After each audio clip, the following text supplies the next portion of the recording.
Here is the Dixiecrat Political Party, founded in 1948. So, in order to understand the evolution of this particular political party, we have to have an understanding of events going back to the 1800s and at the end of the American Revolution, when the political parties of the Federalists and the anti-federalists had a debate about what role should the federal government play, represented by the star. So, the Federalists wanted to have a strong federal government, and the anti-federalists wanted to have a weak. The anti-federalist argument would pretty much be, why do we just fight a revolution against the king if we were just going to give the king's power to a federal government, and then the federal government is going to have control over the lives of the people? So these individuals ultimately are the individuals that want to have states' rights. So if we're looking at the states' rights, their argument is that the state rights should be at a higher level than the federal. That seems to be part of that particular debate, limiting the power of the federal government. So I have some issues here that go back to the 1800s. The 13th through 15th Amendment that frees the slave, allows voting with the 15th Amendment.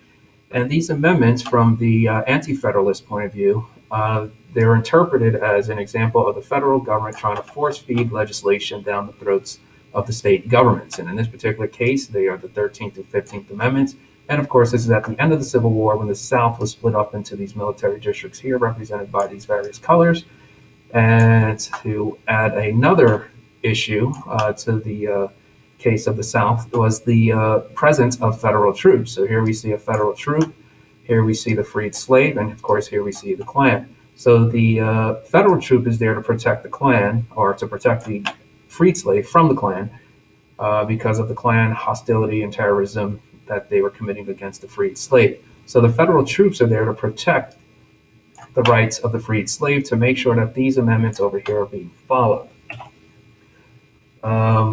We've addressed in class the 1876 Compromise, and in the 1876 Compromise, that is when the federal government starts to support, ending with the Plessy-Ferguson case, some of those state laws that segregated the races. So we see segregation begin. This has a term called the Black Codes, where you see a series of segregation laws that come into existence. When we're looking at the Democratic Party of today, that gets the, label of supporting, championing minority rights as well as poverty and things like that, we have to look at the New Deal. And the New Deal, where you see government safety nets under Roosevelt, that falls under the Democratic Party. And what do they have there? They have things like they're trying to put in unemployment insurance, they're trying to put in Social Security, and so on. Now, these issues aren't about race. Ultimately, the evolution here is about the Democratic Party. That's what this whole chart is about. Then we get to the Executive Order 9981, which integrates the military. So at this particular point, you see the Democratic Party split. You have the Democrats, and then you have the Dixiecrats, which are actually part of the Democratic Party. But the Dixiecrats are the people of the South. And their primary issue is the issue of segregation, which is part of the reason why they're on the verge of creating their own political party. At this particular point, they're consolidated within the Democratic Party. So the Democratic Party, if you're looking at the 1800s and going into the point here where you have this division within the Democratic Party, these individuals were looking at the answer to the question that they wanted to have a weak federal government, going back to that Federalist debate over here. Ultimately, they want to be able to control their own local affairs within the state governments, and the Dixiecrats want to be able to control segregation. Again, they don't want to be told by the federal government that we are going to integrate, society. They want to have South wants to have home rule.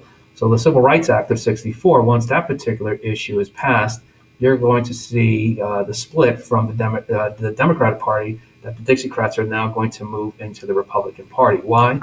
Because you see that division that is in the Democratic Party, that at this particular point seems to be that the Democrats supporting with Lyndon Johnson with the Civil Rights Act of '64, they are going to feel that there seems to be no home within the Democratic Party for them. But ultimately, the whole point here with the Dixiecrat Party is that the Dixiecrats were the people of the South that were for the issue of segregation, and they wanted to make sure that the states' rights were viewed as a way that was more favorable in comparison to the federal legislation, So it seems to stem right back to the Federalist and anti-federalist debate, which is why those amendments here seem to be crucial. It gets us to segregation. We see the executive order, and then we see the Democrats, the Dixiecrat grouping of, within the Democratic Party split, and then they align themselves with the Republican Party. And when we look at the Republican Party of the 60s and the 70s, we start to see the religious right coming into the